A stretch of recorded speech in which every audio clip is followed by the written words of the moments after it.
Think of any society. People in the society need many goods and services in their everyday life, including food, clothing, shelter, and transport facilities and other services.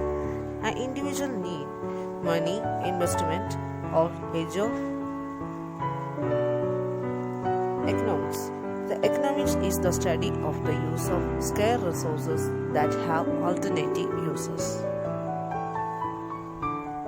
Each individual can thus use their resources to fulfill their needs. It goes without saying that no individual has unlimited resources compared to their needs. Everyone faces scarcity of resources and therefore has to use the limited resources in the best possible way to fulfill their needs.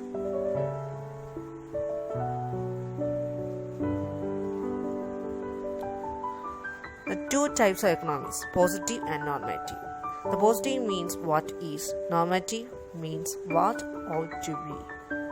The positive is refers to why do people use money. Normative is refers to should people use money. The positive economics refers no value judgment. The normative economics refers value judgment.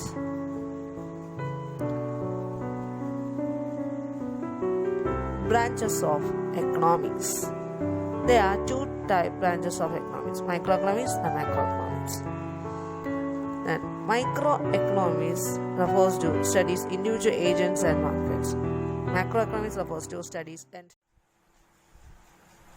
any allocation of resources of the society would result in the production of a particular combination of different goods and services. The goods and services thus produced will have to be distributed among the individuals of the society.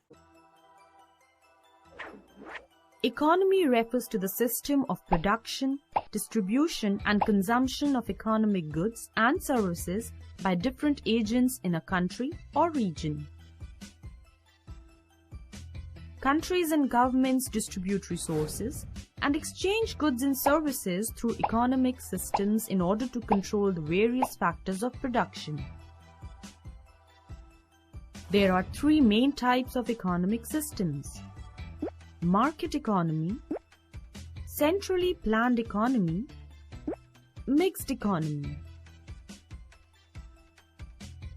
Market economy is a free economy in which economic activities are carried out through free price mechanism, independent of any intervention by the central authority. Features of market economy. Primary motive of carrying out economic activities is profit maximization.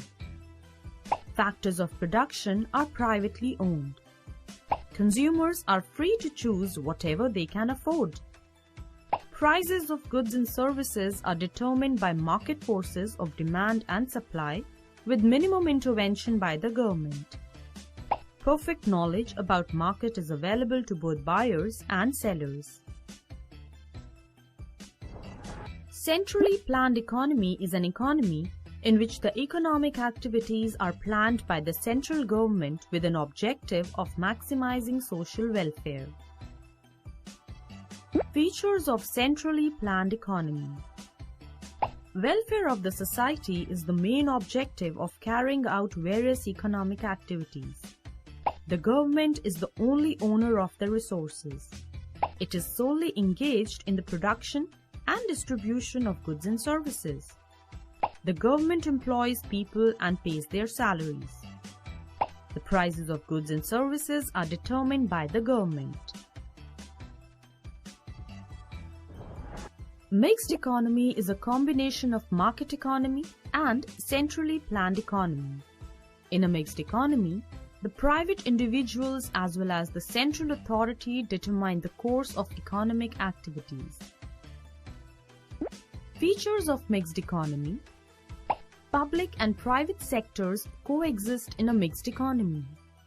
The involvement of government in production and distribution activities is aimed at the welfare of the public. The involvement of private firms in production and distribution activities is aimed at profit maximization. The prices of goods and services produced by individuals are decided by the market forces but are closely monitored by the government. Now, coming back to economic problem, every economy faces three central problems. The problem of what to produce and in what quantities. The problem of how to produce, and the problem of for whom to produce. Suppose an economy has resources worth rupees 2 crores. Assuming constant technology, the economy can utilize these resources entirely either for the production of capital goods or for the production of consumer goods. Since both goods are needed, the quantity produced of each depends upon the wisdom of the planners in a planned economy and upon the market forces of demand and supply in a free market economy. Due to scarcity of resources, an economy cannot produce everything in whatever quantity it needs to. Thus, every economy faces the problem of what to produce and in what quantities. The problem of how to produce is related to the technique of production. What tools and equipment are needed? How much land and how many workers are required? There are various ways of producing things. A manufacturer needs to determine whether to use capital-intensive or labor-intensive technique for producing the goods.